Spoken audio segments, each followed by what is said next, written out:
ကိုစရိုက်ကဘလူလဲကိုဝါဒနာကဘလူလဲကောင်းနာလားမကောင်းနာလားဒါကိုသိဖို့လိုအပ်တယ်အမြဲတမ်းဂရုစိုက်ကြည့်ရမယ်မကောင်းတာတွေအပေါ်မှာကိုကဝါဒနာပါနေတယ်မကောင်းတာတွေလုပ်တဲ့စရိုက်ရှိတယ်ဆိုရင်ကိုစရိုက်ကိုဝါဒနာတွေကိုကောင်းတာတွေဖြစ်အောင်ကိုယ်တိုင်ပြုပြင်ပေးရမှာဖြစ်ပါတယ်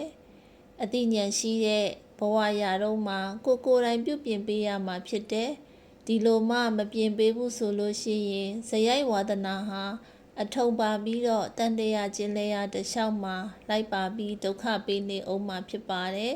ယဟန္တာဖြစ်တဲ့အထိဇယိုက်ကိုမစွန့်နိုင်ပဲဖြစ်တတ်တယ်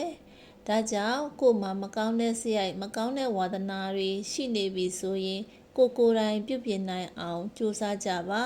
မေတ္တာဖြင့်အရှင်တိက္ခဉာဏလင်္ကာယသမိုင်းသိဤဓမ္မစာစုလေးဖြစ်ပါတယ်ရှင်